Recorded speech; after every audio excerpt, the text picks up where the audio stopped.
I just had to let you know you're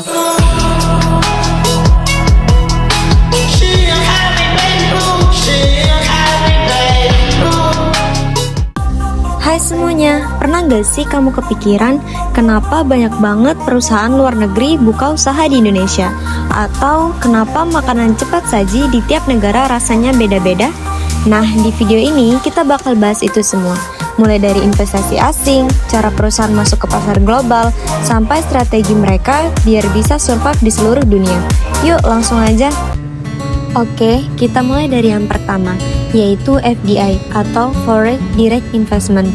Gampangnya FDI itu ketika perusahaan dari luar negeri nggak cuma jualan di suatu negara, tapi mereka benar-benar ikut buka usaha di sana. Misalnya bangun pabrik atau kantor cabang.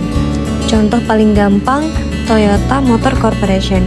Mereka punya pabrik di Indonesia, jadi mobilnya nggak cuma dikirim dari Jepang, tapi diproduksi langsung di sini. Terus ada juga Samsung Electronics yang bikin smartphone di Indonesia. Kenapa sih mereka melakukan ini? Biasanya karena mau lebih dekat ke pasar, biaya produksi lebih murah, atau cari tenaga kerja. Jadi intinya FDI itu bukan cuma jualan, tapi ikut main langsung di negara tersebut. Contoh nyatanya bisa kita lihat di Indonesia. Misalnya perusahaan Toyota membangun pabrik di Indonesia untuk memproduksi mobil secara langsung. Begitu juga dengan perusahaan Samsung yang memproduksi smartphone di dalam negeri. Artinya mereka nggak cuma menjual produk, tapi juga ikut terlibat dalam proses produksi di negara tersebut. Lalu kenapa sih perusahaan mau repot-repot melakukan FDI?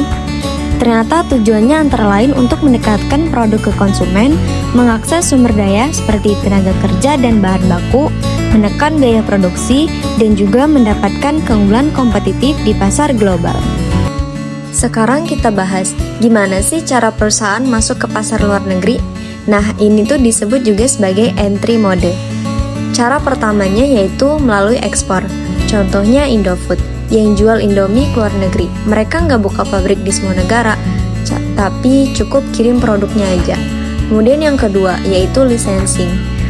Kayak Disney yang ngasih izin karakter mereka dipakai di produk lain. Jadi mereka dapat uang dari royalti tersebut. Kemudian yang ketiga yaitu franchising. Ini pasti kamu sering lihat.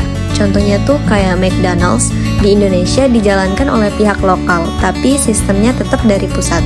Kemudian yang terakhir yaitu joint venture. Ini kerjasama antara dua perusahaan. Contohnya Gojek dan Tokopedia yang jadinya Goto. Jadi tiap perusahaan bisa pilih cara masuk pasar sesuai strategi mereka masing-masing. Sekarang kita masuk ke strategi global. Ini penting karena berkaitan langsung dengan produk yang kita gunakan sehari-hari. Ada dua pendekatan utama. Yang pertama adalah standardization, yaitu produk dibuat sama di seluruh dunia tanpa banyak perubahan. Tujuannya untuk efisiensi biaya dan menjaga konsistensi brand. Contohnya pada Apple, yang menjual iPhone dengan spesifikasi hampir sama di berbagai negaranya. Kemudian yang kedua adalah adaptation, yaitu produk disesuaikan dengan budaya dan selera lokal agar lebih diterima. Contohnya pada McDonald's di Indonesia yang menyediakan nasi, atau KFC yang menyesuaikan rasa pada menunya. Jadi, perusahaan harus memilih mau fokus pada efisiensi dengan produk yang seragam, atau lebih dekat ke konsumen dengan menyesuaikan produk di setiap negara. Terakhir, kita bahas perusahaan multinasional atau multinational corporation.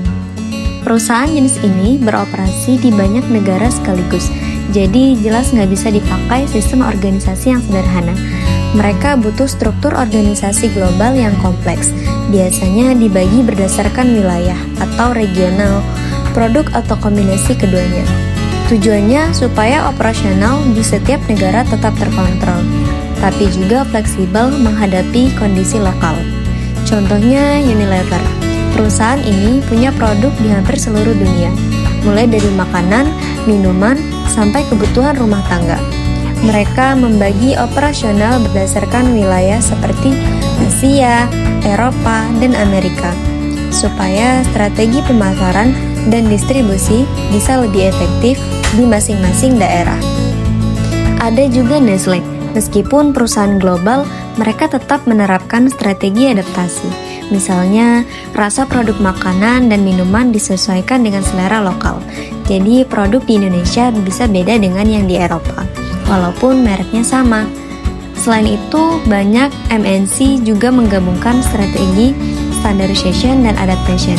Artinya, mereka menjaga standar global untuk efisiensi, misalnya kualitas produk dan branding, tapi tetap menyesuaikan bagian tertentu agar cocok dengan budaya lokal.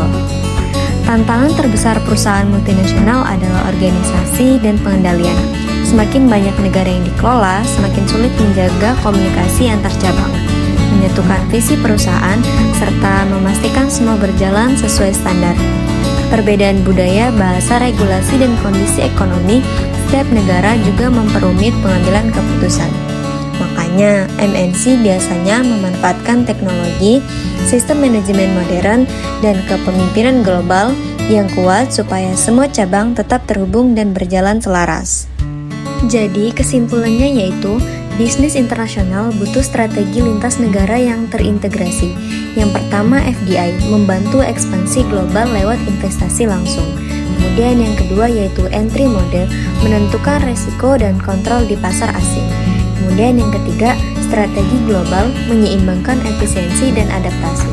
Kemudian yang terakhir yaitu MNC, harus mampu mengelola operasi global secara efektif. Jadi dari sini kita bisa lihat kalau bisnis internasional itu gak sesederhana jualan ke luar negeri. Ada strategi, ada adaptasi, dan ada manajemen global yang kompleks. Kalau kamu baru belajar, cukup pahami konsep dasarnya dulu ya. Nanti bakal kebayang sendiri kok gimana perusahaan-perusahaan besar ini bekerja. Semoga video ini membantu. Jangan lupa like, share, and subscribe ya. Terima kasih. I just had to let you know you're